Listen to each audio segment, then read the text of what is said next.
हनुमान जी की पाठशाला। लाजवंती एक विधवा औरत थी।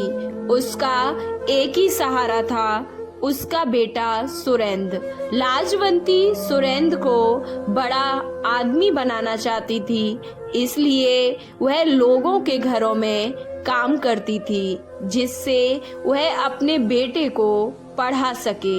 एक दिन सुरेंद्र घर आया और माँ से बोला, माँ, तुम कब तक लोगों के घरों में यूं ही काम करती रहोगी? मुझे ये सब अच्छा नहीं लगता। मैं पढ़ाई छोड़कर कुछ काम ढूंढ लेता हूँ। लाजवंती ने उसे समझाते हुए कहा, नहीं बेटा, मैं कितना भी कष्ट सह लूंगी, पर तू अपनी पढ़ाई पर ध्यान दे।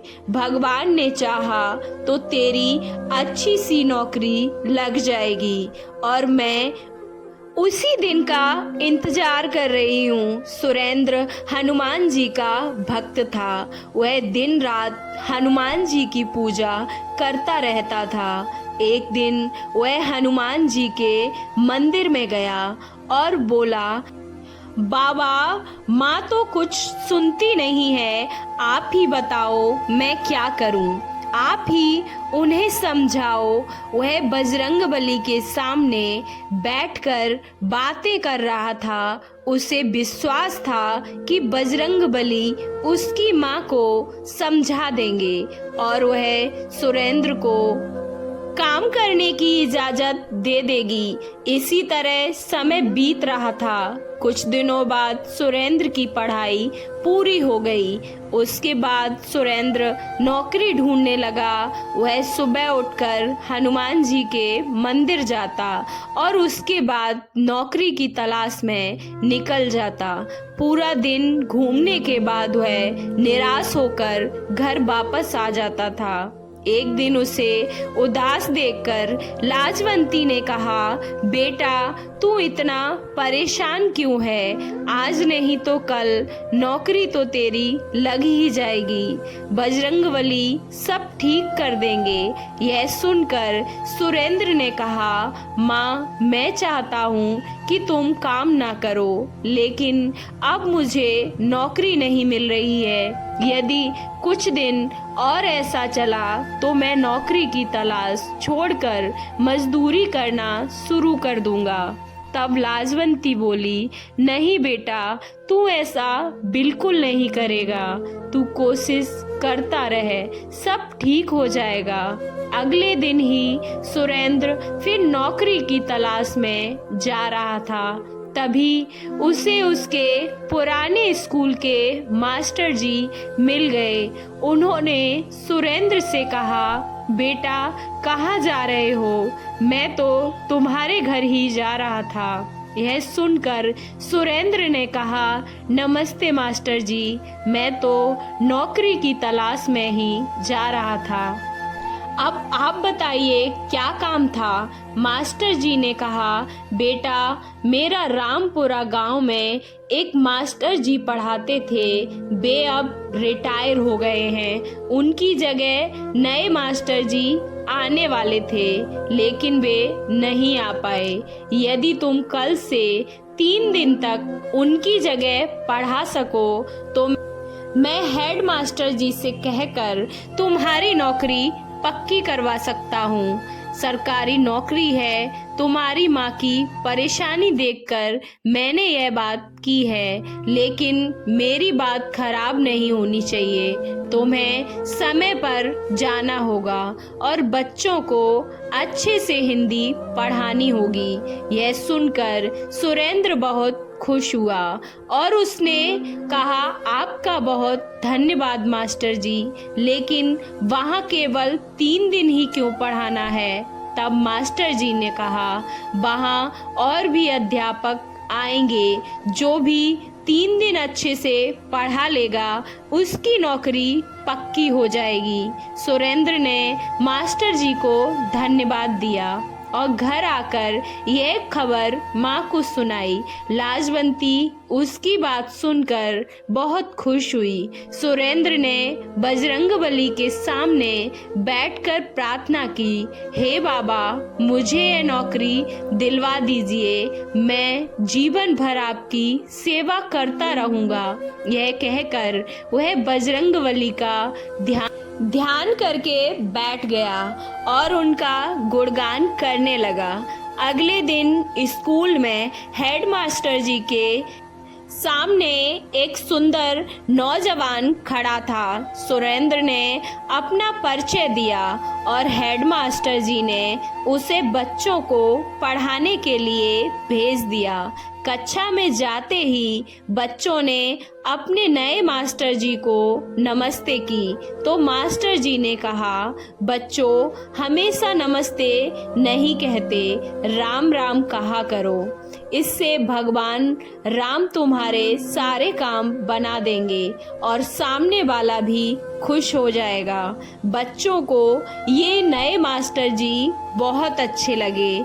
वे सारा दिन भगवान राम का चरित्र उन्हें सुनाते रहे। रामायण की चौपाई बच्चों को याद कराते रहे। इसी तरह 3 दिन बीत गए। तीसरे दिन हेडमास्टर जी कक्षा में आए। उन्होंने बच्चों से पूछा, बच्चों, नए मास्टर जी ने क्या पढ़ाया? एक बच्चे ने कहा, राम राम मास्टर जी। और उसके बाद उस बच्चे ने रामायण की चौपाई सुनाई, भगवान राम का गुणगान किया। यह सुनकर हेडमास्टर जी ने कहा, अरे मास्टर जी, आपने तो कमाल कर दिया। इतना तो हम कई वर्षों में नहीं सिखा पाते जितना आपने 3 दिन में सिखा दिया। अब आपकी नौकरी पक्की हो गई। मैं आपके मास्टर जी के हाथ से चिट्ठी भिजवा दूंगा और आप अपना सामान लेकर आ जाना। अगले दिन मास्टर जी ने सुरेंद्र का दरवाजा खटखटाया। सुरेंद्र ने दरवाजा खोला तो सामने मास्टर जी खड़े थे। सुरेंद्र उन्हें लेकर घर के अंदर आया। सुरेंद्र ने मास्टर जी से कहा, मास्टर जी, मैं माफ़ी चाहता हूँ। माँ बहुत बीमार थी, इसलिए इन्हें इस हाल में छोड़कर मैं नौकरी के लिए नहीं आ सका। यह सुनकर मास्टर जी चौंक गए। यह तुम क्या कह रहे हो? उस स्कूल के हेडमास्टर ने मुझे यह चिट्ठी दी है और तुम्हारी नौकरी पक्की हो गई है। उन्होंने कहा कि तुम्हारे भेजे हुए मास्टर जी ने तो बच्चों को इतना अच्छा पढ़ाया जो आज तक कोई नहीं पढ़ा सका। तब सुरेंद्र ने कहा, लेकिन मैं तो वहाँ गया ही नहीं। नहीं, मैं नहीं गया वहाँ, मैं तो घर पर ही था। मास्टर जी ने कहा, लेकिन वे तो कह रहे थे कि तुमने बच्चों को राम नाम की दीक्षा दी थी।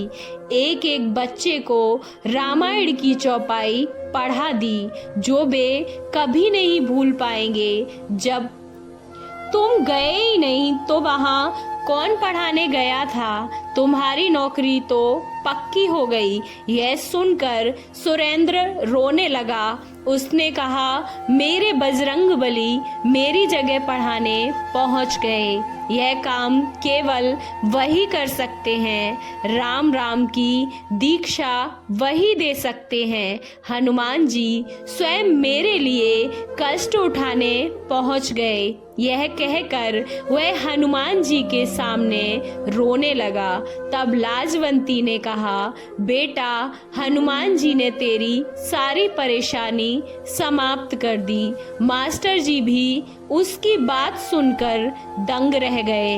उन्होंने कहा, बेटा, तुझ पर बजरंगबली की बहुत बड़ी कृपा है। वे तेरी परेशानी देखकर दौड़े चले आए। अब तू उनका काम ले और कल से नौकरी शुरू कर। अगले दिन सुरेंद्र सुबह मंदिर गया और हनुमान जी के सामने बैठकर ध्यान करने लगा। उसके बाद वह विद्यालय गया, वहाँ अच्छे से बच्चों को पढ़ाने लगा। सुरेंद्र विद्यालय से आने के बाद सारा समय बजरंगबली का ही गुणगान करता रहता था। आपको ये कहानी कैसी लगी? अच्छी लगी तो कमेंट बॉक्स में जय श्री राम जरूर लिखें। वीडियो को लाइक, चैनल को सब्सक्राइब करना ना भूलें। बजरंगबली आपकी सभी मनोकामनाएं पूर्ण करेंगे। जय श्री राम।